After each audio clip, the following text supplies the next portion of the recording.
Mon mari testait les nouvelles hanches de notre voisine de 68 ans. Mais maintenant, il a cambriolé un magasin et est allé déposer l'argent à la banque d'en face. J'ai dû m'arrêter plusieurs fois pour vomir en écrivant ceci. Bonjour, désolé si c'est long, mais il est difficile de résumer en peu de mots les folies de mon mari. Enfin, de mon mari Malcolm, parce que je pense que ça aidera à comprendre ce que je dois raconter sur lui, car tout ça est insensé, complètement fou. Il a toujours été du genre serviable, parfois même jusqu'à l'agacement. C'est le type qui s'arrête pour aider à changer un pneu sur la route, qui rentre les poubelles de tous les voisins de notre rue. C'était une des choses que j'aimais chez lui quand on s'est rencontrés il y a 8 ans, jusqu'à ce que ça devienne agaçant. Ou peut-être que c'est devenu agaçant à cause de ce que je vais vous raconter. Il y a environ 9 mois, notre voisine, Madame Chen, a subi une opération de la hanche. Malcolm l'appelle sûrement maintenant, Sugar Maman Chen. Et non, ce n'est pas une femme qui s'entretient bien ou qui est attirante pour son âge. Elle a 68 ans et si elle avait besoin d'une prothèse de hanche, je ne vois pas comment on peut l'imaginer en amante fougueuse. Elle est veuve, habite une belle maison victorienne à 3 maisons en dessous de la nôtre. Son mari Harold est décédé il y a 2 ans et lui a pratiquement tout laissé. Bref, Malcolm s'est proposé de l'aider à faire ses courses pendant sa convalescence. Au début, j'ai trouvé ça bien, c'est une vieille dame qui peut à peine se déplacer. Je ne m'attendais pas à ce que sa prothèse soit une prouesse technologique de pointe. Il y allait une fois par semaine, généralement le dimanche. Je parle bien des courses, j'y reviendrai pour le reste. Je l'ai même accompagnée quelques fois. Elle essayait toujours de lui donner de l'argent, mais il refusait en disant que c'est ce que font les bons voisins. Elle nous préparait du thé et nous montrait des photos de ses petits-enfants en Californie, qui ne viennent jamais la voir.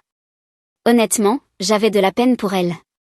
Une peine que j'ai perdue après avoir découvert le reste. Mais ensuite, les virées pour les courses ont commencé à devenir plus fréquentes, 2 fois par semaine, puis 3. Et jeudi dernier, au petit matin, je préparais mon café dans ma tasse préférée, celle avec un chat et l'inscription « Je fais ce que je veux », quand Malcolm a dit qu'il allait aider Sugar Maman Chen. C'était la 3e fois cette semaine-là. J'ai remarqué qu'il portait du parfum, son parfum cher en plus, pas le body spray bon marché qu'il utilise d'habitude pour aller bosser, mais celui fait avec des jeunes filles vierges d'une montagne perdue au fin fond du Japon, voilà à quel point il était cher. Et tout ça juste pour aller faire les courses. Je n'ai rien dit, parce qu'honnêtement, Malcolm a toujours été vaniteux avec son apparence. Cet homme a plus de produits capillaires que moi. En plus, qui imaginerait qu'il fait quelque chose de mal avec Madame Chen? J'ai été travailler comme d'habitude. Je suis hygiéniste dentaire, donc j'ai passé ma matinée jusqu'au coude dans des bouches étrangères, sans penser à autre chose qu'à la gingivite de mon prochain patient. Puis, pendant la pause déjeuner, j'ai reçu un message de notre coopérative de crédit. Quelque chose comme quoi le prêt pour notre camionnette avait été intégralement remboursé. Or, il nous restait encore 18 000 $ à payer pour ce véhicule. J'ai pensé, évidemment, c'est une erreur, un bug informatique, ou alors on a gagné à la loterie des crédits. J'ai appelé pendant ma pause déjeuner, assise dans ma voiture sur le parking, en mangeant un triste sandwich de station-service. La dame au téléphone était super enjouée, comme si elle annonçait une excellente nouvelle. Elle m'a dit que le paiement venait d'un compte externe. Quand j'ai demandé de qui, elle m'a répondu, Lily Chen. Pour vous, c'est Ardente Chen. Je ne sais pas comment décrire ce que j'ai ressenti à ce moment-là. Jusqu'à cet instant, je ne pensais pas que mon mari me trompait avec cette petite vieille. Mais il n'y avait aucune autre raison pour laquelle elle aurait remboursé notre prêt. Mes mains ont commencé à trembler si fort que j'ai laissé tomber mon sandwich, qui avait sûrement meilleur goût maintenant, couvert de toute la saleté du plancher de ma voiture. La gentille dame de la coopérative de crédit continuait à demander si j'étais toujours là, et j'ai simplement raccroché. Je suis retournée à l'intérieur et j'ai dit à mon patron que j'avais une migraine. Je travaille là depuis 6 ans et je ne suis jamais partie plus tôt, donc s'il entendait le mot migraine, c'est que c'était sérieux. Et s'il m'avait vu avec mon pauvre sandwich, il aurait sûrement cru que c'était un problème d'estomac, pas de tête. Il n'a pas posé beaucoup de questions. La seule personne à m'avoir demandé si ça allait, c'est ma collègue. J'ai menti et dit que c'était une hypoglycémie. Le trajet du retour à la maison était un peu flou. Je me répétais qu'il devait y avoir une explication. Peut-être que Madame Chen était sénile.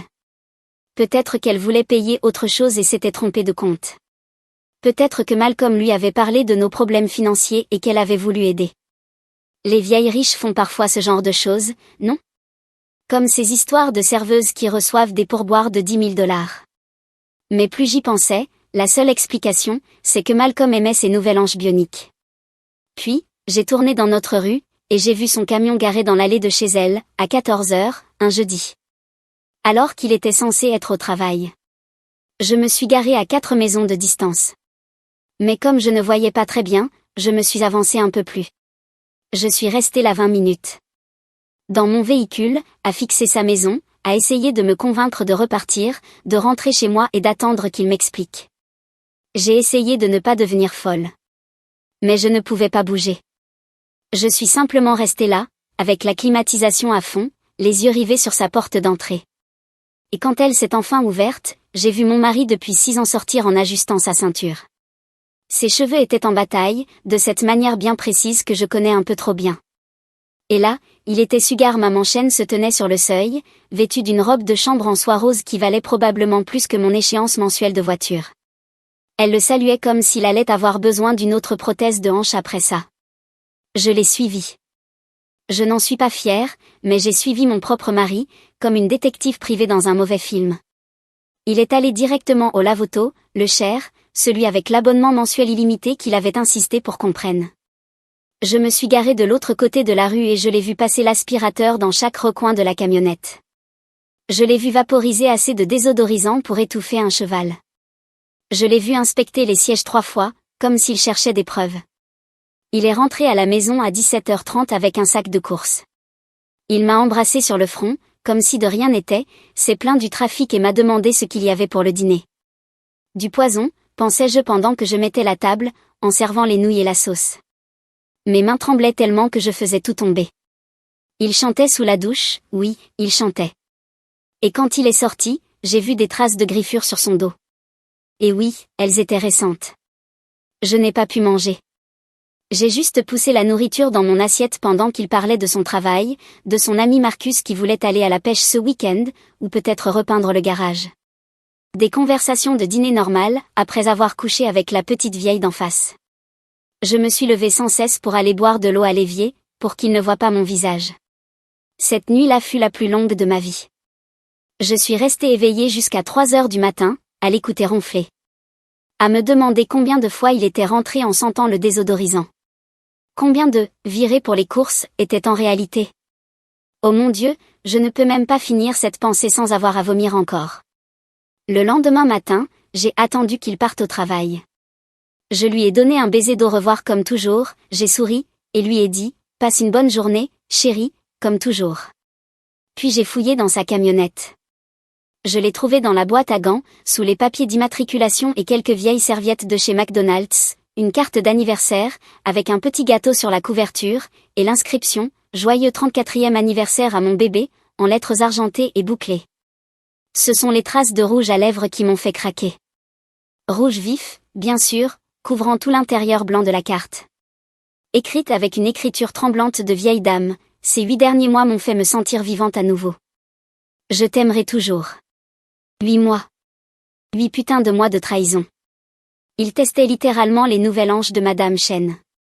Il a attendu que le médecin lui donne le feu vert, puis il s'est jeté dessus. Je suis arrivée à l'entrée de la maison juste avant de vomir. À 4 pattes sur le béton, gémissant à sec, jusqu'à ce que mes côtes me donnent l'impression d'exploser. Notre voisin promenait son chien et m'a demandé si j'avais besoin d'aide. J'ai fait un geste de la main pour dire non. Je ne trouvais pas les mots. Je ne sais pas ce qui m'a pris, mais j'étais en mode, bon, je vais aller chez elle, tu sais. Peut-être que j'avais besoin de voir son visage. Peut-être que j'avais besoin d'aide pour nier la réalité. Je ne sais pas. Peut-être que j'étais à Sochi, en mode pilote automatique. Mais j'ai frappé à sa porte. Avec mes vêtements froissés de la veille, le vomi encore frais sur mon souffle, le mascara probablement partout. Elle a ouvert avec la même robe de chambre rose. Elle m'a regardé avec un petit sourire et a dit « Oh ma chérie, il a dit que tu savais. Il a dit que je savais. » Elle m'a invité à entrer pour prendre un thé, comme si elle allait m'expliquer les choses. Comme si on allait discuter de notre club de lecture, et non pas du fait qu'elle couchait avec mon mari depuis 8 mois. Elle se déplaçait lentement, mais je ne sais pas si c'était à cause d'une visite particulièrement sauvage de mon mari, ou si la hanche n'était pas aussi performante que je le pensais. C'est là qu'elle m'a montré le testament. Elle l'a sorti d'un classeur posé sur la table, comme si elle attendait de le montrer à quelqu'un. La maison, sa belle maison victorienne de 800 000 $, allait revenir à Malcolm. Elle a modifié le testament il y a 2 semaines. Je sais, ça semble énorme, mais ces derniers mois avec ton mari m'ont apporté plus de joie que tout ce que j'ai ressenti depuis la mort d'Harold. Quand on atteint mon âge, on se rend compte que la vie est courte. Pourquoi ne pas la passer avec quelqu'un qui vous fait vous sentir vivante à nouveau? Elle a continué à parler de combien elle se sentait seule, de combien Malcolm la faisait rire, que l'âge n'était qu'un chiffre. Et elle a dit, le cœur veut ce que le cœur veut. Elle m'expliquait que ce n'était pas une simple infidélité, parce qu'elle n'était qu'une vieille dame et que mon mari ne faisait que l'aider, rien de plus. Elle banalisait le tout. Comme si ce n'était pas si grave parce que ce n'était pas comme s'il couchait avec une jeune femme de 20 ans. Elle présentait ça comme s'il rendait un service à la 3e âge. Je me suis levée au milieu de sa phrase et j'ai couru hors de la maison. Je l'ai entendu crier quelque chose à propos de « ce ne sera pas pour longtemps, et ensuite on aura la maison ». J'ai confronté Malcolm ce soir-là. Je lui ai montré la carte. Je lui ai parlé du testament. Et je lui ai demandé comment il pouvait nous faire ça. Vous voulez savoir ce qu'il m'a dit? Que j'exagérais. Que ce n'était qu'un petit service en échange d'un bien plus grand. Et qu'il pensait que ça ne me dérangerait pas, parce que ce n'était pas avec une femme plus jeune et plus belle que moi. Qu'il pensait me faire une surprise. Que, quand je verrais la maison qu'il avait obtenue pour nous, le reste serait oublié. Alors, quand j'ai commencé à faire ma valise, il m'a suivi dans la chambre en disant que j'étais folle. Qu'il ne s'était rien passé de si intense. Maintenant, je suis chez ma sœur. Cela fait 2 semaines. Et chaque jour, il y a une nouvelle révélation horrible. Mon avocat spécialisé en divorce, que j'ai à peine les moyens de payer, travaille sur le dossier. Avec tout ce que je sais, et tout ce qui continue d'apparaître. Jeudi dernier, j'ai dû passer chez nous pour récupérer le courrier. Il y avait un panneau, à vendre, dans le jardin. Il vend notre maison sans rien me dire. Mon avocat est déjà au courant. Notre maison. Celle que nous avons achetée ensemble, que nous avons peinte ensemble, où nous étions censés élever nos enfants. Le nom de l'agente immobilière? Brenda Chen. La nièce de Sugar Maman. Ensuite, je vous jure que le neveu d'Harold m'a appelé. Apparemment, la famille envisage de contester le testament. Il pense qu'il y a eu une influence indue. Ce qui est un terme juridique pour rendre plus élégant ce que mon mari a vraiment fait avec Madame Chen. C'est un cauchemar dont je ne peux pas me réveiller. Et le pire, c'est la honte que je ressens. Je ne pense pas que cela minimise l'infidélité, parce qu'une infidélité est une infidélité. Mais que ton mari te trompe avec quelqu'un qui a une prothèse de hanche? C'est le comble. Tu te sens comme si tu ne valais rien. Bonjour, je suis en pleine crise de nerfs en écrivant ceci. C'est pour ça que j'ai écrit tout ça comme je l'ai fait. Mise à jour 1. Je n'allais pas faire de mise à jour, mais ne pas le faire, je crois que ça va me rendre encore plus folle. Ma thérapeute ne peut pas me recevoir avant le mois prochain, et c'est beaucoup trop loin pour rester assise à ressasser tout ça en boucle dans ma tête. Alors, Sugar Maman Chen, eh bien, elle est décédée. Un AVC, disent-ils. Très soudain. Elle faisait de l'aquagym, et d'un coup, elle est partie. Malcolm m'a appelé au travail, en pleurs, si fort que je comprenais à peine ce qu'il disait. Pendant 0 seconde, je me suis senti mal pour lui. Puis j'ai simplement raccroché. Les funérailles ont eu lieu hier. J'y suis allée parce que son neveu m'avait invitée. Ma sœur est venue avec moi pour me soutenir. Et les amis, cet homme s'est présenté comme s'il était le veuf. Costume noir? Lunettes de soleil et mouchoir à la main. Il s'est même assis au premier rang avec sa famille. Oui, ces vrais enfants, ceux qui avaient fait le voyage depuis la Californie. Ils avaient l'air aussi confus qu'un œuf, genre, c'est qui ce mec? Pendant l'éloge funèbre, il a pleuré. Il a pleuré plus fort que quiconque. Et après, le neveu m'a prise à part pour me dire qu'ils allaient définitivement contester le testament maintenant. Apparemment, Sugar Maman Chen montrait des signes de démence, même si ce n'était pas officiellement diagnostiqué. Son médecin avait des inquiétudes. Il y avait des emails au sujet de perte de mémoire. Et la famille pense que Malcolm le savait, et qu'il en a profité. Le juge a ordonné le gel des comptes tant que cette affaire n'est pas résolue, tant qu'on n'a pas prouvé que Sugar Maman Chen n'a pas été manipulée par Malcolm. Ah, et notre maison, celle qu'il avait mise en vente sans me prévenir, ne peut pas être vendue tant que la procédure de divorce est en cours. Alors elle est juste là. Vide. Pendant que nous continuons tous les deux à payer l'hypothèque. Lui, il a commencé à vivre dans la maison de la voisine. Mais les enfants cherchent un moyen de la vendre.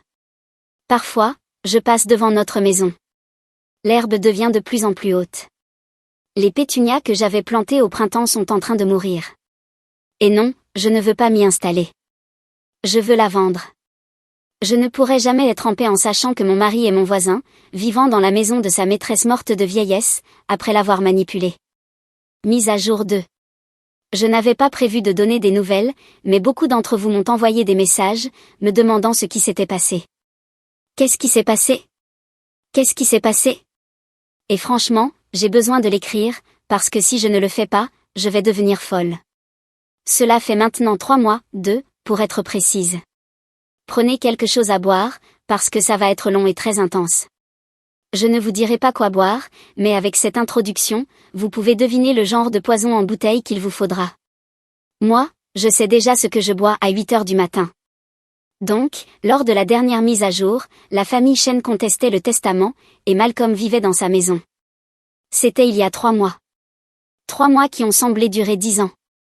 D'abord, la contestation du testament. Le jugement est tombé il y a 6 semaines. Et il a été brutal.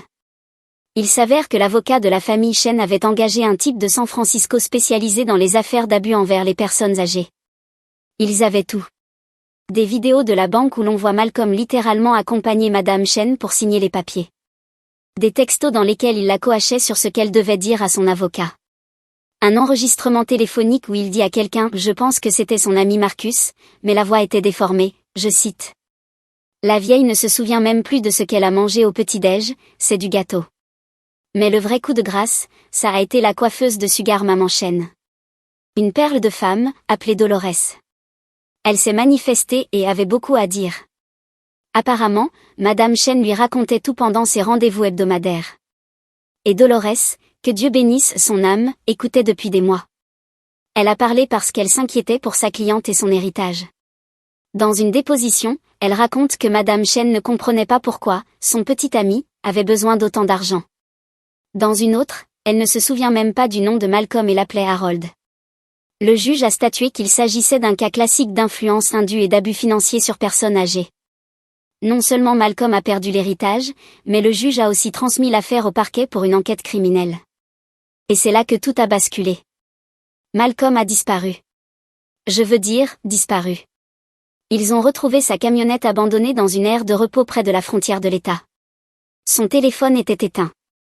Même sa mère n'avait plus de nouvelles depuis 3 semaines. J'ai vraiment commencé à me demander s'il n'avait pas fait une bêtise. Pardon, une autre bêtise monumentale. Le détective chargé de l'affaire d'abus m'a appelé 2 fois pour me demander si j'avais entendu quelque chose. Son avocat essayait de le joindre. Et Marcus disait qu'il les avait tous bloqués et avait supprimé ses réseaux sociaux. Puis, il y a 2 semaines, à 11 heures du soir, j'ai reçu un appel de mon avocate en charge du divorce. Elle ne m'appelle jamais aussi tard. Donc j'ai su que c'était grave. Et là, elle me crie, allume la chaîne 7, tout de suite. Et voilà, mon futur ex-mari, à la télévision. Menotté, sous les projecteurs des infos. Il avait tenté de braquer une supérette. Mais attendez, ça devient encore meilleur. C'est le moment idéal pour une bonne gorgée. Moi, j'en ai pris une double. Selon le reportage, il est entré dans la boutique avec une fausse barbe, des lunettes de soleil et une casquette de baseball. Il a donné au caissier une note disant qu'il avait une arme. Mais il n'en avait pas. Il a demandé tout l'argent de la caisse. Le caissier, un gamin de 19 ans à tout casser, était tellement terrifié qu'il a failli se faire dessus. Il lui a donné tout ce qu'il avait, environ 800 $. Et c'est là que ce génie incompris de l'humanité brille vraiment. Il a traversé la rue et a essayé de déposer l'argent volé à la banque. Le dépôt. Du fric. Volé. En face. La police, déjà en route, l'a arrêté sur le parking de la banque. Il avait encore la fausse barbe dans sa poche. Salut tout le monde, moi, je ne peux plus gérer ça. Sa mère m'a appelé en pleurs, pour me demander si je pouvais aider à payer sa caution. J'ai éclaté de rire. Il n'y avait pas d'autre réaction possible à ça. Apparemment, dans sa première déposition, Malcolm a dit qu'il était désespéré. Qu'il avait tout perdu à cause d'une femme menteuse et traîtresse. Il a dit que je lui avais ruiné la vie. Et que la famille de Madame Chen lui avait volé ce qui lui revenait de droit. Ils ont trouvé dans sa camionnette des carnets entiers. Des pages et des pages de plans pour séduire d'autres femmes âgées. Et je parle de plusieurs. Il avait une liste complète, nom, adresse, estimation de leur fortune. Madame Chen n'était pas sa première tentative. Juste son premier succès. Ils ont trouvé des preuves qu'il tentait ce genre de coup depuis des années, même avant qu'on se connaisse. J'ai vomi à nouveau. Ma sœur me tenait les cheveux pendant que je priais, accroupie devant les toilettes, me demandant comment j'avais pu partager un lit avec cette personne pendant si longues années. Il risque maintenant 5 ans de prison fédérale pour le braquage, en plus des charges liées à l'escroquerie envers Madame Chen. Son avocat, qui est désormais un défenseur public, il ne peut plus se payer mieux, m'a demandé d'écrire une lettre de témoignage en sa faveur. Je lui ai écrit une lettre. Elle disait quelque chose comme: vous pouvez enfermer cette ordure et jeter la clé. Et maintenant, pour ce qui est du divorce, vu qu'il va aller en prison, tout s'est accéléré. J'ai gardé la maison. Pas que je la veuille. Même s'il n'est plus mon voisin, je resterai pour tout le monde celle qui s'est fait tromper avec des hanches en titane. Elle est en vente. Avec ce que j'en tirerai, j'espère pouvoir commencer une nouvelle vie. J'ai fait quelque chose de fou, moi aussi. J'avais besoin de prendre du recul. J'ai pris un peu de mes économies, et je suis partie un mois. Pas n'importe où. Les amis, je suis allée au Panama. Je l'avais visité enfant et je me souvenais de la paix que j'y avais ressentie. J'avais besoin de cette paix. Aujourd'hui, j'ai trouvé un petit appartement à 2 rues de la mer. Je me réveille avec le son des vagues. Je m'endors avec le son des vagues. Et parfois, je marche sur la plage au coucher du soleil sans penser à rien. Ma thérapeute fait maintenant des séances en visioconférence. La famille Chen m'a envoyé une carte le mois dernier, avant mes vacances. À l'intérieur, un mot de la fille de Madame Chen.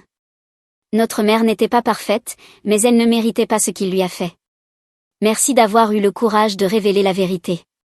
Nous espérons que tu as trouvé la paix. Je ne pense pas avoir fait grand-chose.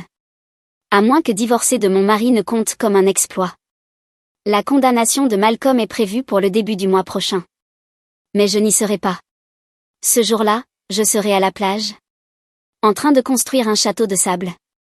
De siroter quelque chose bientôt, et de réfléchir à ce que je ferai à mon retour. Ma leçon dans tout ça? Parce que j'aime tirer quelque chose de bon même des pires coups de la vie. Ou peut-être que c'est l'alcool qui parle. C'est que si quelqu'un dans votre voisinage se fait opérer d'une hanche, méfiez-vous. Ces chirurgies soi-disant destinées à améliorer la qualité de vie des personnes âgées. Le diable s'y cache. Bon, je vais arrêter d'écrire. Ce n'est pas la meilleure combinaison avec ma boisson. Pas d'inquiétude, je suis sobre. Je n'ai pas commencé de programme contre les addictions ni quoi que ce soit de ce genre, mais je garde mes bouteilles enfermées pendant que j'écris ceci. Je n'arrive toujours pas à croire ce que j'ai écrit dans la publication précédente, mais je traversais une période très difficile et j'en avais besoin. Le plus étrange, c'est que je n'ai pas descendu 5 bouteilles de vodka avant de commencer à écrire tout ça. C'est ce que n'importe qui dans ma situation aurait fait, 1 ou 2 verres par publication, je pense même que c'est recommandé pour ne pas devenir folle. Ma maison est toujours en vente, mais j'espère pouvoir la vendre bientôt et déménager d'ici. Peut-être même retourner au Panama, mais de façon plus permanente. Le climat, les plages, tout là-bas me fait du bien. Je peux même exercer le même métier qu'ici, tout en ayant une vie un peu différente et plus éloignée de tout ça. Cela dit, je promets de boire moins. Non, ce n'est pas comme si je pouvais faire un détartrage en étant pompette. C'était juste les vacances. Maintenant, c'est sobriété et profiter du putain de karma de mon mari. Mon mari a été condamné à un total de 9 ans de prison et il ne pourra demander une libération conditionnelle qu'après 7 ans. Pour ma part, cela me va très bien. Avoir gardé la maison après son infidélité me semble être un échange juste. Bien sûr, je mentirais si je disais que je ne voudrais pas qu'on offre à Malcolm une nouvelle hanche en prison, juste pour un petit supplément de vengeance. Mais à vrai dire, je doute qu'il y ait des détenus spécialisés dans les vengeances contre les petites vieilles. En plus, après ma visite, je ne suis plus si sûre que Malcolm ait tant abusé que ça. Madame Chen avait plutôt l'air de bien profiter de mon mari. Démence ou pas, elle amortissait ses hanches. À ceux qui m'ont demandé si mon mari était un bon amant, avec moi, pas vraiment. Mais qui sait, peut-être qu'il avait un fétiche pour les femmes âgées et qu'il sortait le grand jeu avec elles. Édition, j'écris ceci pour vous dire que j'ai officiellement déménagé au Panama.